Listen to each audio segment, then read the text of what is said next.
Hello everyone and welcome to another video.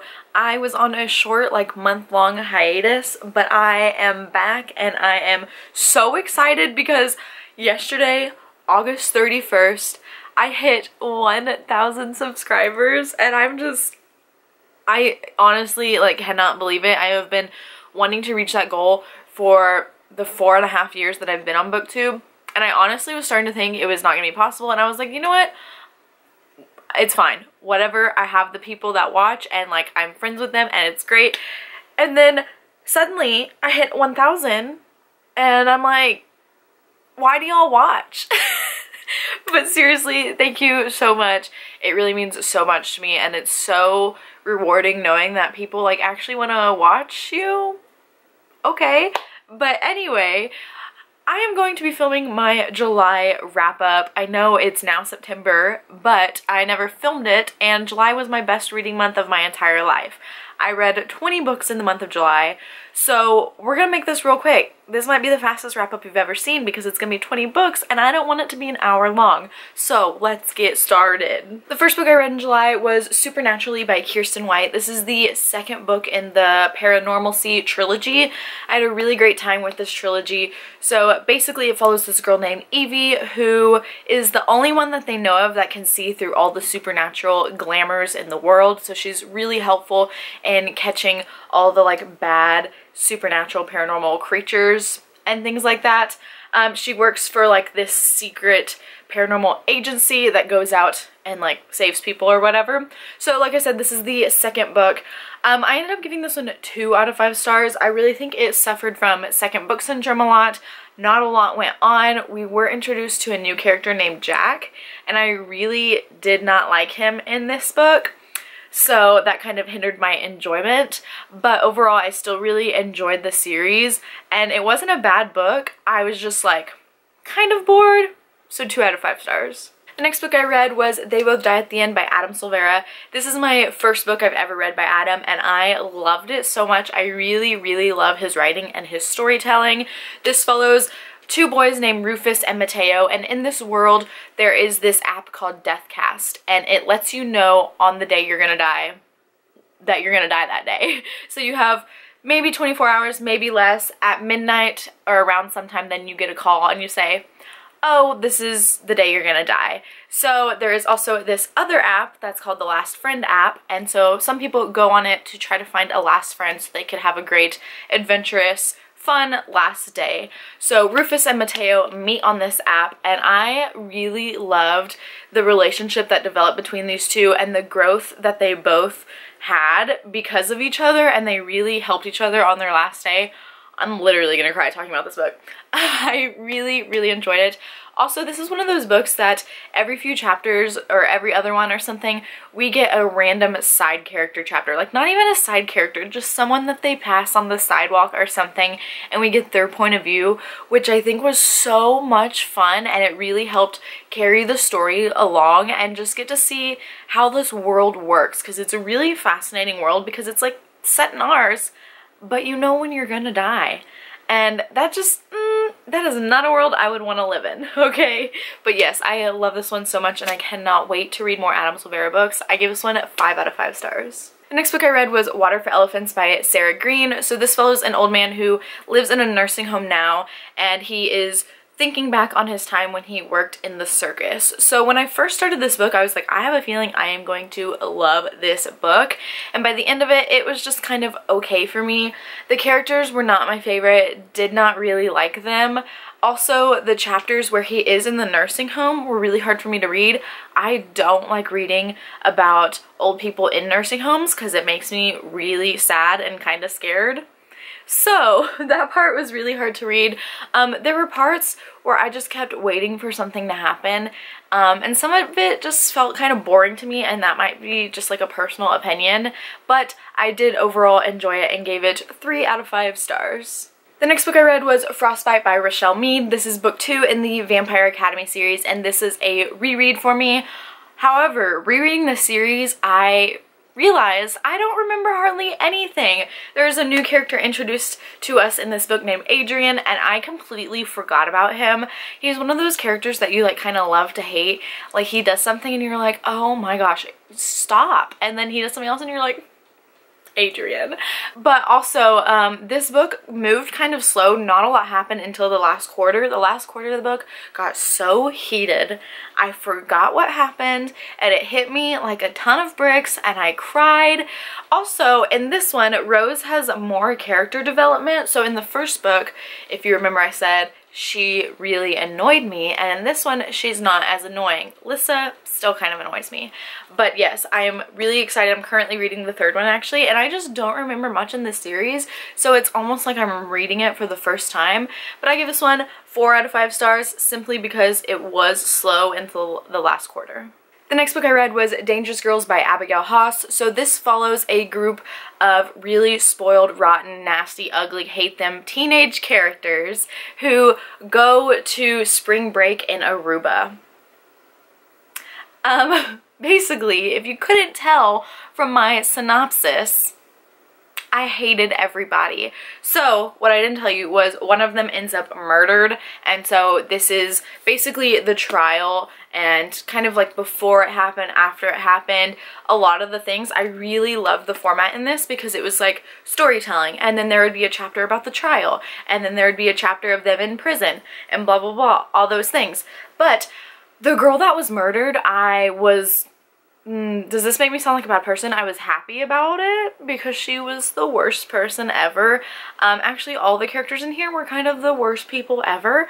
But the end of this book, I did not see coming. Oh my goodness. This is one of those that I was like thinking about for weeks after, because I was like, are you kidding me? I also had dreams about it, because the ending I just could not get over, and because of that ending I gave it 3 out of 5 stars despite my absolute hatred for everyone in this book. The next book I read, I'm not going to hold up because it is at the bottom of a pile of books and you'll know what it looks like, because that is Harry Potter and the Deathly Hallows. This was obviously a reread for me. I listened to it on audiobook and I gave it 5 out of 5 stars. Also, rereading the series this time, I realized that Deathly Hallows is my favorite in the series. It's just so good. It is beautifully written. The Hogwarts battle scene, chef's kiss. Like, oh my goodness. But yes, of course, 5 stars. The next book I read was also a reread for me, and that was Throne of Glass by Sarah J. Maas. This is the first book in the Throne of Glass series. This follows an assassin named Selena Sogdiathan who is in a prison camp. And a prison camp?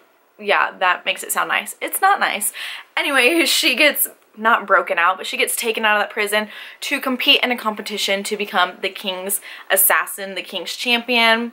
It's great. I love it. I have not finished the series yet, so I am rereading the ones that I have read so I can finish the series. I love the characters in this book, this series, so much. Selena, Kale, and Dorian, love them. This time reading this series, or this book, I loved Dorian more than I did the last time, I think. I am really confused who I love more, because the first time I read it I was team Kale all the way, and now I'm like, I love both of them. So I don't know what's gonna happen. I'm really excited to continue my reread and finish the series, but I gave this one 5 out of 5 stars. The next book I read was The Bone Sparrow by Xana Frelyon. This book was really hard to read, and I think it's a really important read. It follows a boy who has lived his entire life in a refugee detention center. At this point in the book, I think he's like 10. And he has lived there his entire life. He was born there. That's all he knows. And then one day, this girl who lives outside of the fence meets the boy inside the fence. So like I said, this book is really, really important, but I only gave it 3 out of 5 stars because it almost feels exactly like The Boy in the Striped Pajamas, which is kind of scary because this is like what's kind of happening now, and The Boy in the Striped Pajamas was like the Holocaust, so that really puts things into perspective.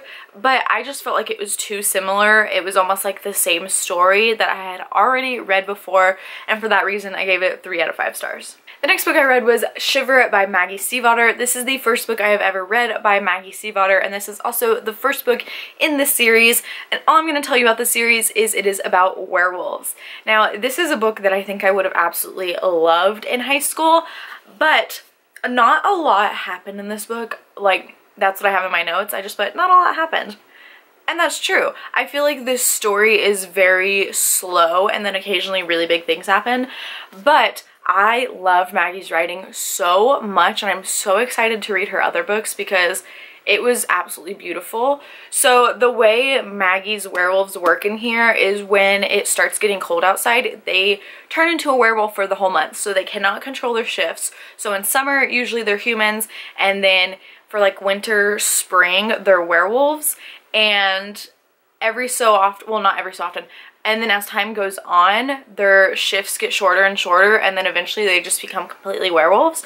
So it was really interesting, but really sad. I don't know why, that the way the werewolves were written in the story just made me really sad, because they miss out on like Christmas and things like that. Really sad. But I loved the characters in this book, specifically Sam, who is the love interest. I love Sam. But yes, just because not a lot happened, I gave this one 3 out of 5 stars. The next book I read was Orange by Ichigo Takano, and this is a manga, and this is volume 1. This is my first manga I have ever read, and I have heard great things about the series, so I want it to be the first one I read. So this follows a group of friends who, the main character, she gets a letter from herself 10 years in the future saying that there is going to be a new boy in school, something is going to happen to him, and you need to save him. So it was a really interesting premise. The friendship group in here is so much fun. I love them so much. It did take me a little bit to get into the style just because it is manga, so of course that's gonna happen. I gave this one 4 out of 5 stars, mainly because when it switched from present to future, there was no warning, and so I would get really confused and have to reread panels and be like, wait, what time period are we in? But that's it. That's the only reason, like, it was 4 and not 5 stars. It was really cute and just so much fun to read. I loved, like, the art style, and like I said, all the characters. The friendship was so cute. Like, if you're looking for a good book with good friendship, this is it. The next book I read was Linger by Maggie Stiefvater. This is book 2 in the Wolves of Mercy Falls series. This one, we were introduced to a new character named Cole, and I didn't like him at first, but then in this book, he had a small redemption arc, so towards the end, I could see how later in the series, I might actually like him. Also, Grace's parents, so Grace is the main girl character in here, her parents angered me so much. I really could not stand them, and they were never explicitly like told off, told that they were terrible people, that they don't deserve to treat Grace like that, but they were never told off, and I was really hoping they would, so that was a little disappointing. But I did not tell you, these books are really interesting because the font in here is the color of the covers. I don't know if you can see, but this one in particular is green. The first one has blue words and the third one has red words. So that's pretty cool. But once again, I gave this one 3 out of 5 stars. Okay, the next 7 books I'm not going to pull out because I read them for the reading rush, and I already did a reading rush wrap up, so I will just name them and tell you my star rating, and then you can go watch the video if you're curious to see what I think. So the first book I read for the reading rush was What I Thought Was True by Huntley Fitzpatrick, and I gave that one 1 out of 5 stars. Absolutely hated it. The next book I read was Endlessly by Kiersten White. I gave that one 3 out of 5 stars. I read Crimes of Grindelwald, which I gave 5 out of 5 stars. Love those screenplays so much. Then I read The First Time She Drowned by Carrie Clutter, and I gave that 4 out of 5 stars. I read Obsidian by Jennifer L. Armentrout, the first book in the Lux series, and I gave it 5 out of 5 stars. I am so obsessed. And then I also read The Forest of Hands and Teeth by Carrie Ryan, which I gave 2 out of 5 stars. And I also read The Last True Love Story by Brendan Kiley, which I gave 5 out of 5 stars. So once again, if you want to know my thoughts on all of those, then I will leave my reading rush wrap up down below so you can go and check that out. I just really didn't want to repeat myself, especially with the book that I hated. If you want to know why I hated it, go check it out. So after the reading rush, I was at 18 books read for the month of July, so I wanted to read 2 quick reads so I can hit that 20 goal. So the next one I picked up was Orange Volume 2 by Ichigo Takano, and I actually loved this one even more than the first volume. I gave this one 5 out of 5 stars because this one actually made me cry, and I didn't cry like in a sad way. I cried because of how beautiful this friendship is. I really, really love it. Once again, if you're looking for a friendship-filled book, these are it. And finally, the 20th book I read in the month of July was Orange Future, also by Ichigo Takano. This is a very short one, and I gave this one 3 out of 5 stars.